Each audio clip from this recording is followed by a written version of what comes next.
السلام علیکم دوستوں، میں ہوں ڈاکٹر مشتاق احمد اور میں آپ کو اپنے یوٹیوب چینل میں خوش آمدید کہتا ہوں۔ آج کا جو ہمارا پروگرام ہے وہ کھانے کے بعد سستی اور کاہلی ہے۔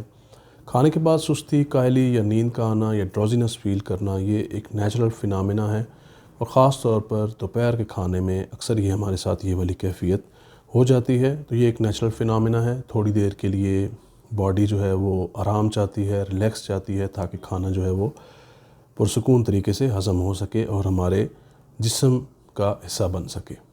تو اس کے علاوہ اگر کھانے کے بعد بہت زیادہ ڈروزینس اور ہر کھانے کے بعد تھکاوٹ محسوس ہو، ڈروزینس فیل ہو اور نیند آنے لگ جائے تو یہ ایک بیماری ہے اور اس کا علاج ہونا بہت ضروری ہے۔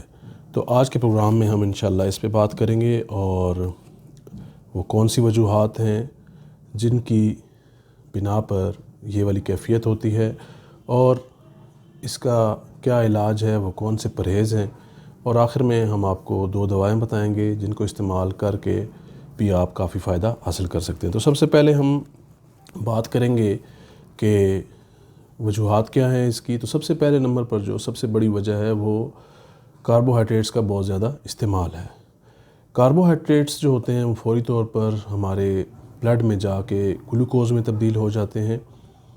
اب شروع میں تو یہ والا معاملہ اتنا فیل نہیں ہوتا ہے، لیکن وقت گزرنے کے ساتھ ساتھ ہمارے سیلز میں جو ہے وہ ریزسٹنس پیدا ہونا شروع ہو جاتی ہے۔ اب انسولین جو ہے وہ گلوکوز کو ڈائجسٹ کرنے کے لیے، یہ سیلز میں انرجی بنانے کے لیے انسولین خارج ہوتی ہے، لیکن سیل جو ہیں وہ آگے سے ریزسٹ کرنا شروع کر دیتے ہیں۔ آپ کے بلڈ سٹریم میں کافی ساری گلوکوز پڑی ہوتی ہے، لیکن سیلز جو ہیں اس کو ایکسیپٹ نہیں کر رہے ہوتے۔ اس کی وجہ سے کیا ہوتا ہے کہ سیلز میں جو ہے وہ انرجی لیول لو ہونا شروع ہو جاتا ہے۔ ہمارا جو بیسک جو انرجی اس کو کہا جاتا ہے، جو اینڈ پروڈکٹ ہوتی ہے، اس کو ATP کہا جاتا ہے، جو کہ ہماری جو باڈی ہے وہ انرجی کے طور پر کنزیوم کرتی ہے۔ تو ATP جو ہے وہ کم ہونا شروع ہو جاتا ہے، جس کے نتیجے میں کیا ہوتا ہے کہ ڈروزینس اور تھکاوٹ محسوس ہونا شروع ہو جاتی ہے۔ تو ایسی صورت میں بہت ضروری ہے کہ کاربوہائیڈریٹس کا استعمال کم کیا جائے، کمپلیکس کاربوہائیڈریٹس استعمال کیے جائیں، فائبر کا زیادہ استعمال کیا جائے، تو ایسی سچویشن سے بچا جا سکتا ہے۔ دوسرے نمبر پر جو بڑی وجہ ہے وہ بہت زیادہ کھانا ہے۔ بہت زیادہ جو کھانا ہے وہ بھی ڈروزینس پیدا کرتا ہے۔ بہت زیادہ جب آپ کھانا کھائیں گے تو اس کے نتیجے میں کیا ہوگا کہ ہمارے برین میں سگنلز جائیں گے، اور برین جو ہے وہ سٹمک میں اور ہمارے گٹ میں بلڈ سرکولیشن کو بڑھا دے گا، اور اس کے نتیجے میں کیا ہوگا کہ پوری باڈی میں جو ہے وہ خون کی جو سرکولیشن ہے وہ کم ہو جائے گی۔ تو اس کی وجہ سے بھی جو ہے ہمیں نیند آنا شروع ہو جائے گی اور ڈروزینس پیدا ہونا شروع ہو جائے گی۔ تو اسی لیے ضروری ہے کہ کھانا جو ہے وہ بھوک رکھ کر کھایا جائے، اور کم کھانا کھایا جائے، اور کھانے میں وقفہ زیادہ دیا جائے۔ یہ جو سنیکس کا استعمال ہوتا ہے، سنیکس کا استعمال بھی جو ہے وہ ہمارے اندر سستی اور تھکاوٹ پیدا کرتا ہے۔ ہو سکتا ہے کہ آپ جب انرجی لیول لو فیل کرتے ہوں تو سنیکس کھانے سے وقتی طور پر آپ کو انرجی فیل ہوتی ہو، لیکن اس کا جو پرائمری ایکشن ہے وہ سستی اور تھکاوٹ کی صورت میں ہوتا ہے، اور باڈی جو ہے وہ آہستہ آہستہ ویک ہونا شروع ہو جاتا ہے۔ اس کے بعد جو بڑی وجہ ہے وہ ہے HCl یعنی ہائیڈرو کلورک ایسڈ کا سٹمک میں کم ہو جانا۔ اب جب ہائیڈرو کلورک ایسڈ کم ہوگا تو کیا ہوگا کہ غذا دیر سے ہضم ہوگی۔ جب غذا دیر سے ہضم ہوگی تو آٹومیٹیکلی ہماری باڈی میں تھکاوٹ، کمزوری اور سستی جو ہے وہ پیدا ہو جائے گی۔ ایک تو انرجی جو ہے وہ دیر سے ملے گی سیلز کو، دوسرا برین جو ہے وہ سگنلز بھیجتا رہے گا، بلڈ سرکولیشن جو ہے وہ سٹمک کی طرف تیز رہے گی، اور اس کی وجہ سے کئی طرح کے مسائل جو ہیں وہ اور بھی سٹمک میں پیدا ہو جاتے ہیں۔ تو اس کے لیے ضروری ہے کہ اگر ہائیڈروکلورک ایسڈ کم ہے، بلوٹنگ زیادہ ہوتی ہے، گیس زیادہ بنتی ہے، اور غذا جو ہے زیادہ دیر معدے میں پڑی رہتی ہے، معدے والی جگہ پہ بوجھ محسوس ہوتا ہے، تو ایسی صورت میں آپ سیب کا سرکہ یا لیمن جوس جو ہے وہ استعمال کر سکتے ہیں۔ پانی میں ملا کے لیمن بھی استعمال کر سکتے ہیں۔ اس سے جو ہے وہ بلوٹنگ کا ایشو حل ہو جاتا ہے، اور ہائیڈروکلورک ایسڈ کا بیلنس بھی بہتر ہو جاتا ہے۔ اس کے بعد جو اگلی وجہ ہے وہ ہے ہمارا لائف سٹائل۔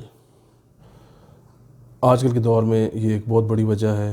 نیند جو ہے وہ پوری نہیں ہوتی ہے، رات کو دیر تک جاگتے رہتے ہیں، جس کی وجہ سے کیا ہوتا ہے کہ ہمارے بہت سارے جو ہارمونز ہیں وہ ڈسٹرب ہو جاتے ہیں، اور اس کے ساتھ ساتھ جسم جو ہے وہ تھکاوٹ اور سستی کا جو ہے وہ شکار ہونے لگ جاتا ہے.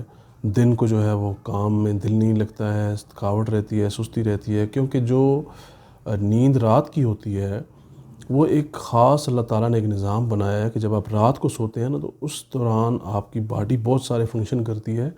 آپ کا لیور ایکٹیو ہو جاتا ہے, وہ کئی طرح کے انزائمز وٹامنز بناتا ہے, اور یہ جو انرجی ہے آگے دن میں جو ہے کام آتی ہے.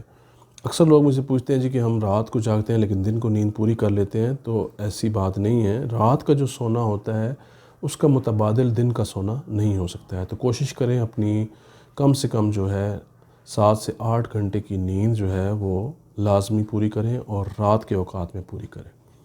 اس پہ ایک پوری سائنس ہے, میں نے ایک ویڈیو میں اس پہ بات بھی کی تھی کہ سرکاڈین میتھڈ کیا ہوتا ہے اور رات کا جو سونا ہوتا ہے وہ کتنا ضروری ہوتا ہے. تو ناظرین, یہ تو ہوگی وجوہات. اگر ان وجوہات کو دور کر لیا جائے تو کافی حد تک جو ہے وہ اس قسم کی سستی اور کاہلی سے بچا جا سکتا ہے.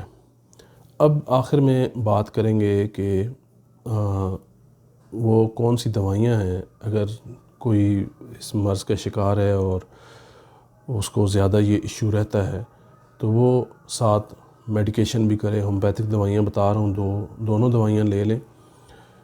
پہلے نمبر پر جو ہے وہ کاربو ویج ہے, یہ آپ نے 30 میں لینی ہے صبح کے ٹائم پہ. 2 سے 3 قطرے آپ تھوڑے سے پانی میں ملا کر کھانے سے پہلے یا کھانے کے 15-20 منٹ بعد لے لیا کریں. اور شام کے ٹائم پہ آپ نے جو دوائی لینی ہے وہ ہے نکس ومیکا. نکس ومیکا آپ نے 30 میں لینی ہے, اور یہ بھی آپ نے 2 سے 3 قطرے تھوڑے سے پانی میں ملا کر لے لینے ہیں.